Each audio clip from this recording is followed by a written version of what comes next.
Jenius Medis. Sebelum lanjut, bagi yang belum subscribe Cafe Novel, silahkan subscribe dan aktifkan lonceng notifikasi supaya tidak ketinggalan update terbaru dari kami. Jangan lupa juga tinggalkan like, komen dan share video ke medsos yang sahabat punya. Oke lanjut. Bab 2601-2603. Adegan itu tiba-tiba menjadi sunyi. Begitu tuannya muncul, dia tidak mempedulikan hal lain. Dia baru saja bertanya pada Li Qiankun di mana dia.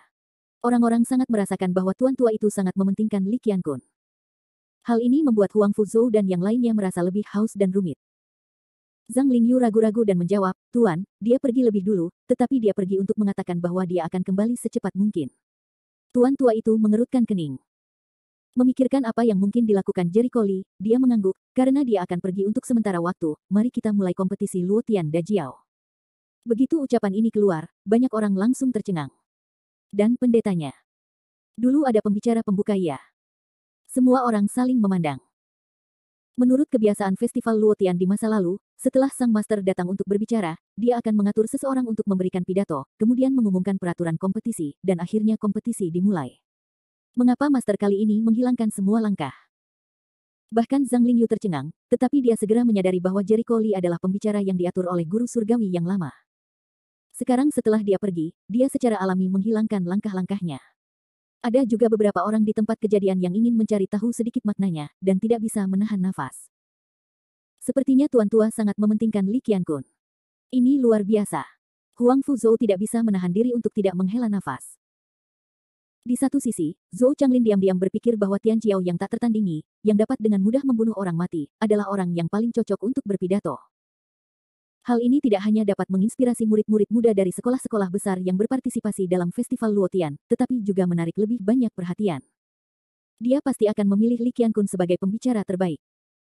Semua kontestan yang berpartisipasi dalam festival Luo Tian diminta untuk menggambar plat nomor mereka sendiri dan pergi ke arena tantangan masing-masing untuk kompetisi audisi putaran pertama mulai besok. Zhang Lingyu mengumumkan. Kota Qingzhou. Ini adalah kota yang berdekatan dengan kota ajaib, yang bisa dikatakan sebagai kota satelit kota ajaib, namun ada hal besar yang tersembunyi di sini, yaitu keluarga Dai. Tentu saja keluarga Dai ini adalah keluarga Dai Qianhong, yang tidak ada hubungannya dengan keluarga Dai di kota ajaib. Biasanya keluarga Dai di kota Qingzhou sangat rendah hati dan tidak memperlihatkan pemandangan alam, namun banyak orang yang datang berkunjung, kebanyakan dari mereka adalah orang-orang terkenal. Sejak kemarin sore, suasana menjadi cukup sepi. Seluruh rumah, baik di dalam maupun di luar, dipenuhi dengan suasana yang menindas dan mati, yang membuat orang tidak nyaman. Di aula halaman, orang sudah berkumpul sejak kemarin. Banyak anggota keluarga Dai yang bertempur di luar telah kembali dan membawa kembali sekelompok ahli. Ada banyak master yang mengintai masuk dan keluar halaman, tetapi mereka tampak tenang di permukaan, dan tidak ada yang bisa melihat apa masalahnya. Hari mulai gelap. Awalnya, anggota keluarga lainnya harus makan di meja dengan ramah, namun keluarga Dai masih dalam suasana depresi, angin dan hujan. Di ruang tamu, Dai Qianhong duduk di kursi, kuyu dan gelisah. Sejak dia melarikan diri kemarin, dia telah menghubungi orang-orang di mana-mana. Dia telah melakukan banyak panggilan telepon dan menelepon semua orang yang dapat dia pikirkan. Sebelumnya, ketika dia melakukan panggilan telepon, dia tidak dapat menjawabnya dalam hitungan detik, dan dia dapat menelepon puluhan orang, bahkan ratusan orang besar, dalam satu panggilan telepon. Namun sejak kemarin, semua panggilan yang dia lakukan sudah melambung tanpa terkecuali. Entah tidak ada yang menjawab, atau mereka sibuk, bahkan ada nomor yang kosong. Mereka yang biasanya menyanjung atau memintanya menguap dalam semalam. Dai Qianhong tidak bodoh. Dia tahu itu akan terjadi karena satu orang. Li Qiankun. Hanya Juk Xiaomen, atau negara, yang bisa melakukan ini.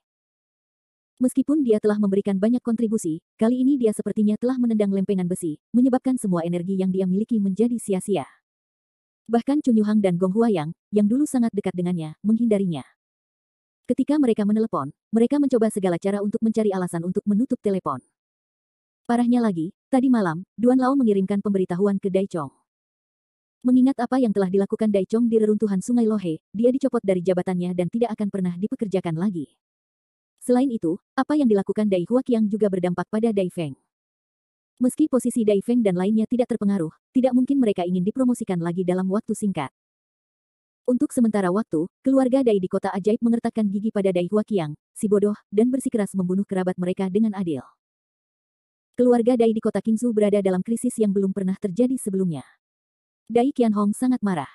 Dia tahu bahwa dia adalah musuh Li Qiankun kali ini, dan itulah hasilnya. Namun dia tidak akan mengalah seperti ini, karena jika dia memilih mengalah, itu sama saja dengan kehilangan segalanya. Dai Qianhong bertanya pada dirinya sendiri bahwa dia telah menjalankan bisnis selama bertahun-tahun.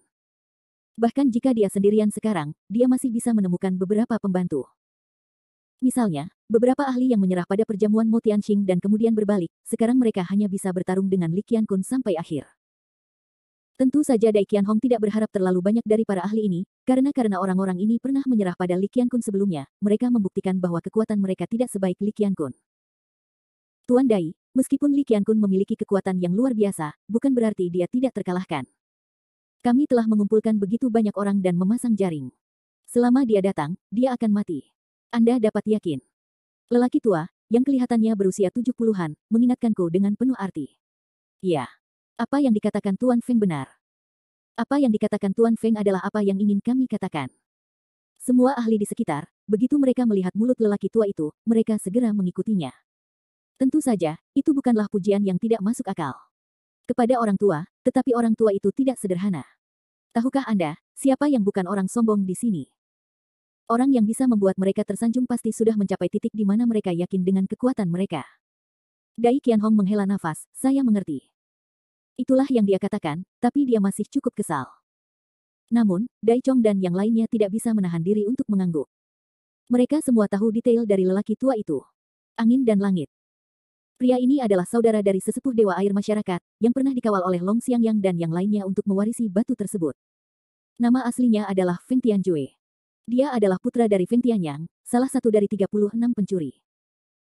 Namun, dari segi usia, Feng Tianjue terlihat seperti orang tengah pria tua, sedangkan Feng Tianjue berusia 78 tahun, padahal keduanya hampir berusia 100 tahun. Setelah menerobos master kultivasi, kecepatan penuaan penampilan mereka akan sangat melambat. Ketika mereka berada di atas penguasa roh, penampilan mereka tidak akan berubah. Mereka berdua berusia kurang dari 40 tahun ketika mereka berhasil menembus guru jiwa. Bab 2602. Awalnya, Feng Tianjiao seharusnya adalah seorang pria parubaya, tetapi untuk membalaskan dendam Feng Tianjiao, dia telah mempraktikkan ajaran sesat sejak dia mengetahui kematian Feng Tianjiao, menukar kekuatan hidup dan pengorbanan darahnya dengan kekuatan. Kultivasinya telah melonjak dari master jiwa alam tinggi hingga periode Sanxian, dan harga hidupnya hanya 20 tahun. Awalnya, normal bagi seorang Sanxian untuk hidup selama 500 tahun. Untuk membalas dendam, angin langit habis-habisan. Tuan Feng melakukan yang terbaik untuk membalaskan dendam saudaranya. Saya pernah mendengar bahwa Jenderal Keluarga Angin adalah satu-satunya di dunia. Petik 2. Tuan Lou Yun terlalu banyak dipuji. Adikku mati di tangan bocah itu. Tentu saja, aku harus membalaskan dendamnya. Angin membuat langit tersenyum. Identitas lelaki tua itu tidaklah sederhana. Dia adalah ahli aktivitas luar negeri selama bertahun-tahun. Dia telah berhubungan dengan kaum Mohis di luar negeri. Sebelumnya, setelah kematian Mo Tianxing, raksasa Mohis meruntuh di bawah bimbingan Jericho Li. Sebagian besar kaum Mohis mati dan tercerai-berai, jatuh dari surga ke neraka. Ada juga beberapa orang yang tahu cara terlibat dalam bisnis ini. Mereka mencoba memenangkan hati para master yang memiliki hubungan baik dengan Mohisme, dan kemudian mengembangkan kekuatan baru. Tentu saja, mereka juga tahu bahwa betapapun kuatnya mereka, jika mereka tidak menyingkirkan orang itu, mereka akan tetap gelisah. Mo Changhe dan yang lainnya mengambil kesempatan ini untuk mengumpulkan orang-orang dan bergabung dengan para ahli yang sebelumnya tidak memiliki jalan kembali. Mereka bergabung dengan kubu Dai Qianhong dan memutuskan untuk bergandengan tangan membasmi Jericho Li. Orang tua adalah pemimpin kelompok ini, dan dia lebih berkuasa. Dalam hal ini, Dai Chong tidak terlalu memikirkan gerombolan ini di dalam hatinya. Menurutnya orang-orang ini telah menderita begitu banyak kerugian di bawah pemerintahan Jericho Li sebelumnya. Bagaimana mereka bisa mengubah kekalahan menjadi kemenangan? Khususnya, adegan pembunuhan orang mati oleh Jericho Li sebelumnya meninggalkan bayangan psikologis yang dalam. Dia tidak tidur nyenyak tadi malam. Mo Kongsing, seorang lelaki tua, banyak menyombongkan diri dan tidak tahu apa kemampuannya, kata Dai Huaqiang, yang juga sangat skeptis dengan kekuatan lelaki tua itu. Dia tunawisma sekarang. Dia dulunya adalah anggota keluarga Dai di kota Mordor, dan dia masih memiliki hubungan sepupu dengan Dai Feng. Namun kini karena telah menyinggung Jericho Li, keluarga Dai di kota Mordor membentak orang lain bahkan ingin membunuh kerabatnya. Dai Huaqiang sangat jelas bahwa dia tidak punya cara untuk tinggal di keluarga Dai di kota ajaib. Begitu Dai Qianhong dan yang lainnya gagal, dia pasti akan mati. Mengapa orang-orang Jiuxuanmen belum datang? Dai Qianhong sangat cemas. Meskipun kekuatan Feng Tiantian dan Mo Kongxing bagus, mereka tidak bisa membuatnya merasa nyaman. Lagi pula, tidak ada nama kedua orang ini dalam daftar makhluk abadi yang tersebar. Bagaimanapun, ahli yang bisa dia andalkan adalah orang-orang Jiu Xuanmen. Saat ini, dia tidak tahu apa-apa tentang pergerakan Jericho Li. Dia sangat khawatir dengan kedatangan Jericho Li kali ini. Kalau begitu, dia harus menyerah. Hanya ketika orang-orang Jiu Xuanmen datang, dia bisa benar-benar merasa nyaman. Tuan Dai, saya belum terlambat, kan? Aku menyusul. Haha, banyak sekali orang di sini. Dengan dua tawa dingin yang aneh, diikuti dengan deru langkah kaki, orang-orang di tempat itu tercengang. Wajah Dai Qianhong berubah dan dia tampak bahagia. Hebat, kalian berdua akhirnya sampai di sini. Dia sangat gembira dan datang ke gerbang untuk menemuinya. Ho! Di ruang tamu, angin gelap bertiup, dan di depan mata semua orang, mereka melihat dua sosok yang semula duduk tegak terlempar keluar dan duduk di atas orang lain. Kemudian, beberapa sosok pendamping mengikuti. Melihat pendatang itu, Dai Qianhong akhirnya duduk dan menunjukkan kegembiraan yang belum pernah terjadi sebelumnya di wajahnya. Bagus. Orang-orang di Jiu Xuanmen tidak melanggar janji mereka. Dengan mereka, dia akhirnya bisa merasa lega. Apakah ini orang kuat dari Jiu Xuanmen? Sepertinya sangat kuat. Bisakah kamu mengalahkan Li Qiankun? Di ruang tamu, orang-orang bereaksi dan menatap dua orang yang duduk tegak. Mereka tidak dapat menahan diri untuk tidak berbicara satu demi satu. Dai Qianhong mengatakan sebelumnya bahwa dia tidak hanya mengumpulkan sekelompok ahli kali ini, tetapi juga mengundang dua orang kuat Jiu Xuanmen yang sangat kuat. Meskipun Jiu Xuanmen terkenal, semua orang yang terkenal dan baik akan menjauh dari mereka. Tapi sekarang mereka dalam bahaya, dan tidak ada yang peduli dengan reputasi Jiu Xuanmen. Perlindungan diri adalah hal yang paling penting. Kalian berdua, meskipun kalian memiliki posisi tinggi di Jiu Xuanmen, kami harus menghormati kalian, tapi begitu kalian muncul, saya khawatir itu sedikit tidak pantas. Mo Kongxing memandangi dua orang yang diusir, dan wajahnya agak jelek. Saya tidak membunuh orang, itu cukup untuk memberi muka, salah satu orang tidak setuju. Wajah Mo Kongxing merosot, tetapi sulit untuk mengatakan apapun. Tangan langit angin mengepal. Ahli nujum itu adalah seorang pria paruh baya. Nafasnya agak suram. Dia melihat ke langit angin dan berkata, apakah kamu keturunan langit angin? Ya, angin mengangguk. Saya khawatir orang yang sekarat tidak dapat mengerahkan banyak kekuatan, bukan? Di wajah Undet, ada senyuman di wajahnya, yang artinya langit hanyalah orang yang tidak berguna. Di permukaan, Feng Tiantian adalah seorang Sanxian, dan telah mencapai budidaya Sanxian di tahap tengah, yang seharusnya sangat kuat. Namun, hal itu dipromosikan dalam waktu singkat dengan menggunakan cara-cara jahat. Dapat dikatakan bahwa itu bukan milik kekuatannya sendiri, dan untuk kekuatan ini, dia sangat menguras vitalitasnya sendiri. Tidak sopan mengatakan bahwa angin langit tidak jauh dari lampu minyak kering. Benar-benar tidak diketahui seberapa besar kekuatan yang bisa dikerahkan. Begitu kamu muncul, kamu meremehkan orang. Itu bukan tindakan menahan diri, kata Feng Tiantian sinis. Orang mati tidak suka berdebat, tidak lagi berbicara. Saat ini, Mo Kongxing, yang diabaikan, sedikit kesal. Sebelumnya, hantu pelindung Dharma Jiu Xuanmen mati di tangan Li Qiankun. Seberapa yakin kamu? Begitu suara itu turun, banyak orang di tempat kejadian menunjukkan warna aneh mereka. Ya, jiwa orang mati menempati urutan ke-10 dalam daftar makhluk abadi yang tersebar, yang dapat dianggap sebagai sejumlah orang kuat di dunia saat ini, tetapi masih mati di tangan Li Qiankun. Meskipun mayat hidup dan iblis darah juga merupakan makhluk abadi yang tersebar, banyak orang tidak berpikir mereka bisa mengalahkan Li Qiankun. Melihat adegan gayung bersambut, Dai Qianhong tidak menghentikan mereka. Semua orang yang dia undang sombong. Mungkin ada dendam secara pribadi. Tidak mungkin mereka rukun satu sama lain dengan damai. Penjaga surga, para mayat hidup, secara alami mengetahui hal ini. Terlebih lagi, bahkan jika dia bertindak ceroboh, siapa yang dapat menghentikannya sebagai orang yang paling berkuasa di tempat kejadian?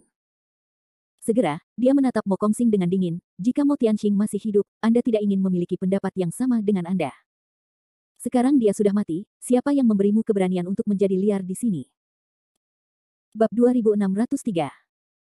Pembukaan Undet membuat suasana adegan menjadi tegang. Mo Kongxing bahkan lebih kesal lagi, Kali ini, kita harus menghadapi Li Qiankun. Saya pikir Anda sebaiknya merenungkan mengapa jiwa orang mati akan mati di tangannya, daripada mengkhawatirkan apakah saya sombong atau tidak. Tidak. Ucapan ini jelas merupakan sindiran bahwa semua orang di Jiu Xuanmen adalah sampah dan kekurangan kekuatan. Bau mesiu di tempat itu menjadi semakin kuat, dan sesepuh iblis darah itu tertawa, oh. Tampaknya kamu sangat percaya diri dengan kekuatanmu sendiri. Bagaimana dengan sebuah kontes? Banyak orang di tempat itu menahan napas saat segera setelah kata-kata itu keluar. Dai Qianhong menyipitkan matanya. Kalian berdua tidak perlu marah. Hal ini jelas untuk mendorong perdamaian, namun sebenarnya hanya menambah bahan bakar ke dalam api. Sastra bukanlah yang pertama, seni bela diri bukanlah yang kedua. Dalam kebanyakan kasus, semakin kuat seseorang, semakin sombong dia dan semakin dia tidak mau mengaku kalah. Dai Qianhong juga ingin melihat seberapa kuat orang-orang ini dan apakah mereka dapat menghadapi Li Qiankun. Jangan khawatir, Tuan Dai. Kami hanya berkomunikasi. Blood Demon dan Undead saling memandang. Alasan mengapa mereka mengambil bagian dalam pengepungan dan penindasan Li Qiankun kali ini adalah karena mereka secara alami memiliki kepercayaan diri yang besar pada kekuatan mereka sendiri. Jangan tidak sabar, Pak Tua Dai. Ayo bertukar pandangan. Mo Kongsing juga ingin menguji kekuatan kedua hantu tua itu. Dia berbisik kepada pria di sampingnya, Moza, kamu pergi untuk menguji, ingatlah untuk berhati-hati. Baiklah. Moza menganggukkan kepalanya. Kekuatannya berada di pertengahan zaman Banxian. Dia berperingkat lebih rendah dalam daftar Dewa Perang dan telah terlibat dalam aktivitas di luar negeri. Kali ini, dia diundang karena dia pernah melawan Jericho Lee sebelumnya. Hanya dengan membunuh Jericho Lee dia bisa benar-benar aman. Ayo. Dia melangkah maju, wajahnya tampak sangat meremehkan mereka, tentu saja hatinya masih mementingkan mereka. Dia sangat jelas bahwa kedua pria ini adalah penatua Jiuxuanmen dan pelindung Dharma Jiuxuanmen. Kekuatan mereka ada di masa Sanxian.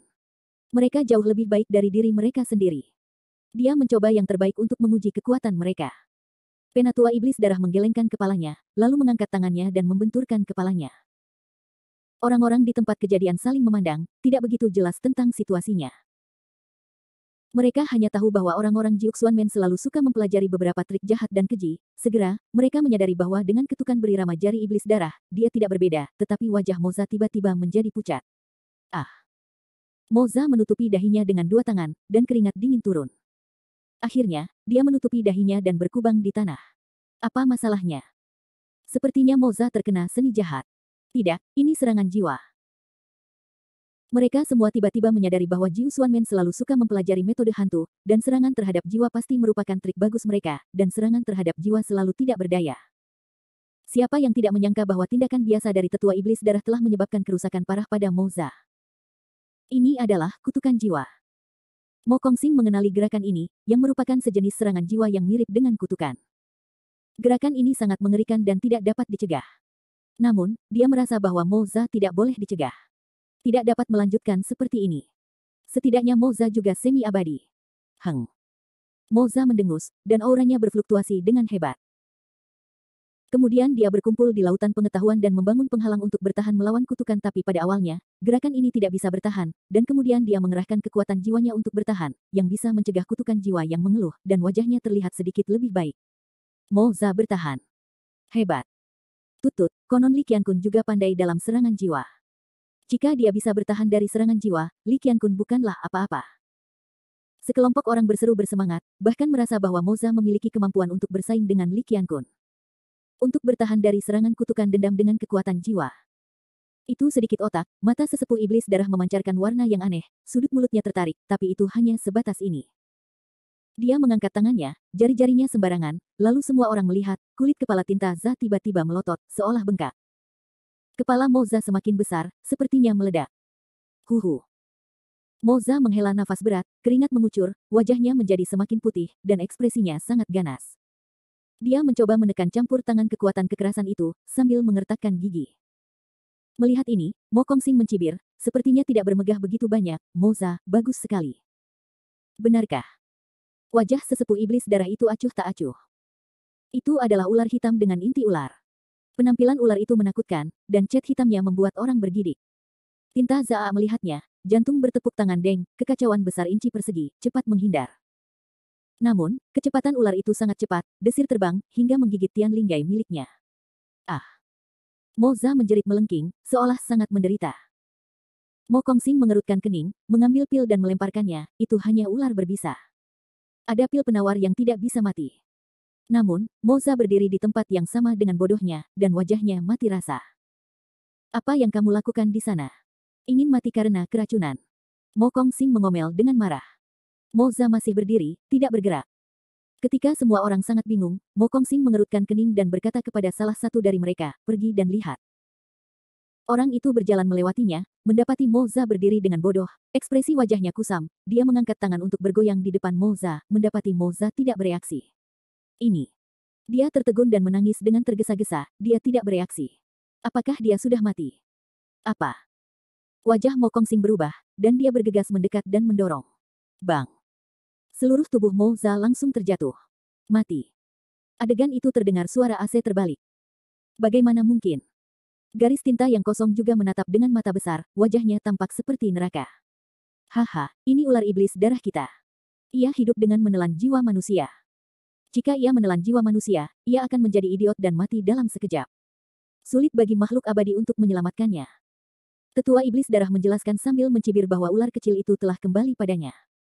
Ini adalah ular iblis darah yang telah dia kembangkan dengan susah payah. Bahkan karena budidaya ular ini, budidayanya sempat tertunda. Kalau tidak, dia tidak akan menjadi yang kedua dari 3 tetua Jiuxuanmen. Orang-orang menuangkan AC lagi, tidak heran sekarang Moza sama saja dengan orang idiot, awalnya kekuatan jiwa ditelan, benar-benar menjadi idiot. Wajah Mo Kongsing merosot dan dia mengertakkan gigi dan mendengus dengan marah, aku tidak mengatakan itu tadi. Siapa yang memintamu untuk membunuh?